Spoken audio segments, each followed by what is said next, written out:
So what would be your assessment of planet Earth? I imagine that there's a lot of people out there that would say that this is a dark place. There's a lot of corruption, and there's certainly a lot of reasons to look at that legitimize that claim.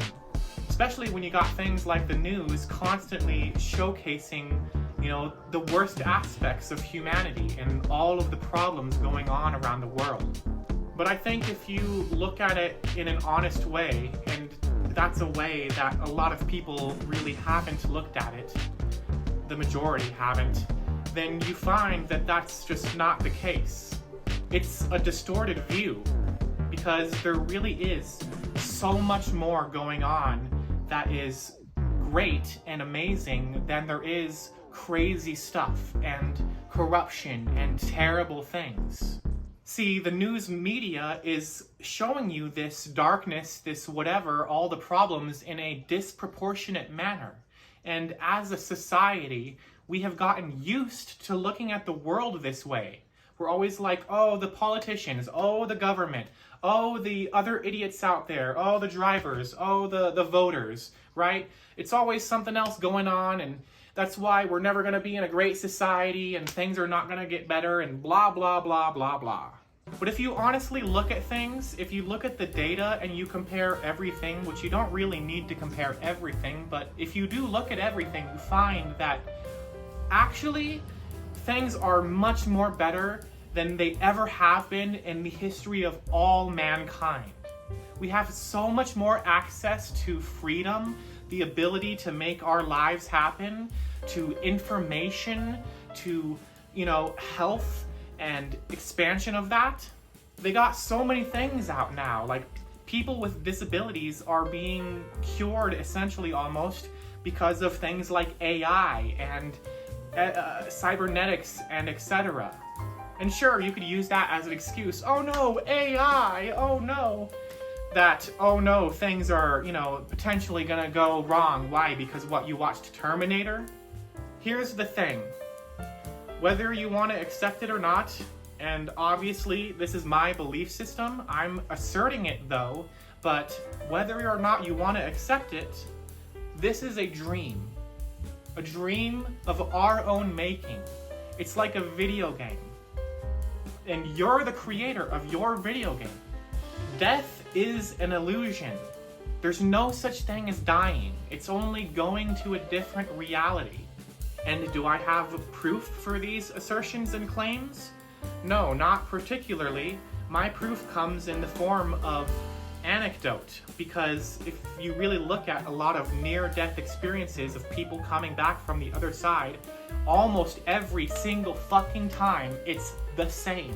It's not obviously the exact same experience, but beat by beat, these people are experiencing very, very, very similar experiences of immediate release of pain, of fear, of ego, and then a connection to everything that they were, the life review, They get to choose, and lovingly, without judgment, where they want to go and what they want to do.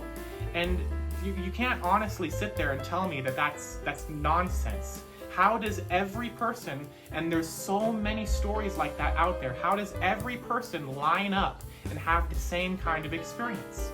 And whether or not you want to take that as actual evidence, that's on you. But for me, it's evidence. So if this is a dream, then why does it seem like so many people want to claim that it's a nightmare? And I understand. I get it. I've been there so many times. I've been there where I look around at the things happening and it seems so bleak. It seems like things are so stupid and just ass backwards. It seems sometimes like a clown show. It's like, how can you take this seriously? Like, what the hell is even going on? But that's the thing, is if you're looking for darkness, that's all you will ever see. And that's a quote from Iroh, everyone's favorite uncle. The thing is that because of how our society looks at this and the news media, how it highlights this, people's mood, or in other words, vibration, is often in despair. And if that's where you're at, the law of attraction says you're going to get more of it. Whatever you think about, whatever mood you're in, the energy you're giving off, your vibration, you get more of it. So if you're saying this world is fucked and we're all going to hell in a handbasket, that's what you're going to get. You're going to get that. Is that what you want?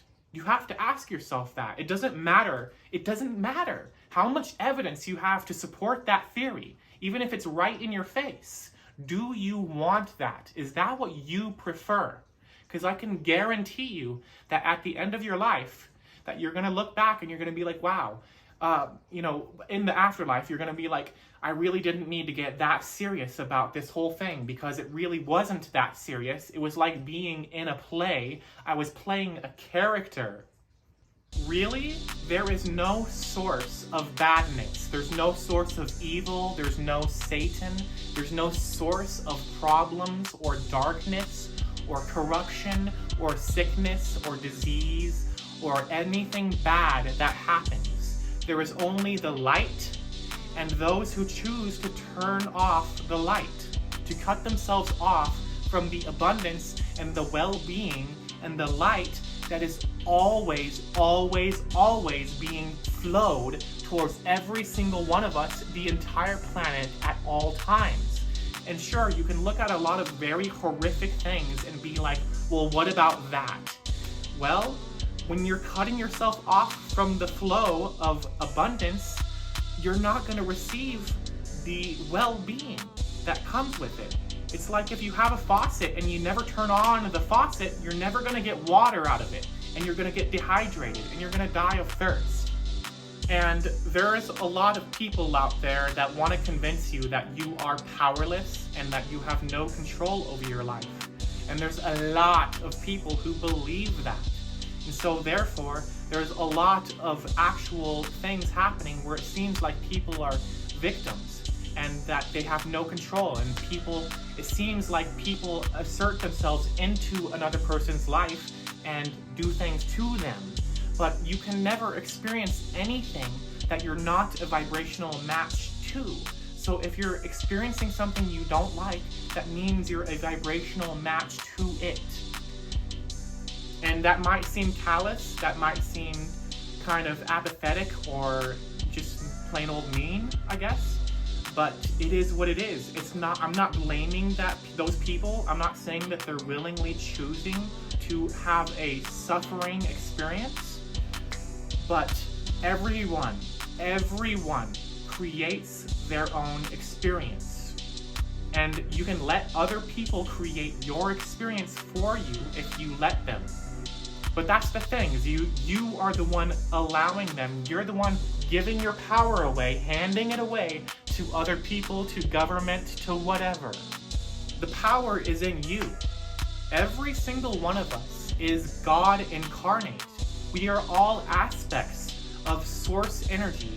The mechanism for which reality continues to expand and for, how we experience reality is that when you notice something unwanted, you create the version of what you do want in this other reality called the vortex. And it's a very real reality because what you want, the better version of what you want, the opposite of that unwanted thing, is instantly created. The second you notice a problem, a solution is immediately there. The thing is that people often make careers out of what they don't like. And they're like, look at that, I don't like that. Look at that, that's a problem. Yes, noticing something you don't like is so important because you have to know what you don't like in order to know what you do like. But that's where you have to drop it. You notice it and you're like, oh, well, now I've noticed this. Now there's a solution out there. Let me pivot my energy and my attention and focus towards that solution on an emotional level, therefore feeling into the solution, Like, what would it feel like if you had all the solutions? What would it feel like if you had the car, the lover, the house, the money, the world economy being whatever you want it to be, equality, stability, health for everyone, abundance for everyone? What does that feel like? What does it feel like? Really think about that. Does it feel like, oh no, things are going down the shitter? Or does it feel like nothing is going wrong at all and life is perfect and I'm so lucky to be alive and I'm enthralled and I'm ecstatic and I'm energized? So really, the news media is actually kind of paradoxically doing everyone on this entire planet an immense favor, because billions of eyes are always looking at these problems, and every time we're looking at these problems, solutions are popping up all over the place. So if you really think about how many centuries and centuries we've been looking at problems, even if it hasn't been coming from the news media, all this time we've been spent focused on unwanted things.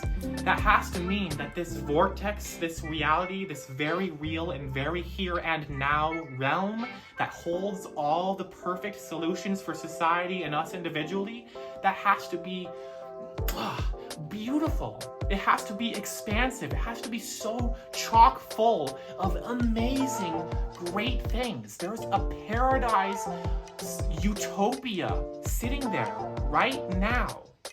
And so many of us are not allowing it in because we're keeping our energy focused on the problems. And oh no, what's the government doing? Or whatever you want to call it, right? The cabal, the Illuminati, the dark side. What are they up to? How are they disempowering us? How do we combat them? Blah, blah, blah, blah. I don't know if you've ever watched Star Wars before, but they're literally always at war. And why? Because they're at war. They fight. They resist all the time. They're always offering resistance. And if you're offering resistance, life is going to give you more things to offer resistance towards, because that's how it works. You get what you think about, no matter if you want it or not. So sure, you can spend a whole lifetime complaining and being angry and upset at things. And sure, that adds to the vortex. But as long as you hold on to that, you're never going to allow the vortex to manifest in your reality. This planet is bright and beautiful and amazing, and there is so much well-being happening at all times, everywhere, at all times. Remember, it's a distorted view that you have, that I had, sometimes still have, the majority of people have, that the world is bleak or corrupt or bad in general. It's not like that.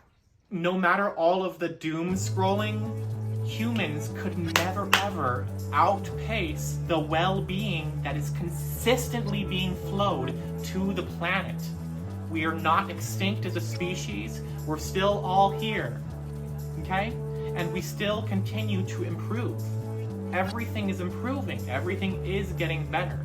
It's kind of going at a slow pace right now because of how much people hold on to what they don't like. And they're like, look, I don't like that. Look, I don't like that. Look, I don't like that. You gotta let it go. So that's it. You know, just the more attention you give something, the more it becomes. So you can't give your attention to suffering and problems and expect them to be resolved. No matter how hard and how strongly you pursue it, no matter how much lip service you give to it in all the right ways, it doesn't matter. That's why everything that people try to combat still exists, and there's still a war on it. Because as long as you're fighting and warring, you're gonna get more things to fight and war upon. I don't claim to be perfect at this. I've spent a lot of times looking at things I don't like. That's how I know so well that this is how it is. But why don't we together start creating a world worth living in, a world worth passing on to our children? You know? Like, there's so much beautiful things that have yet to manifest. And there's so much beautiful things that have manifested.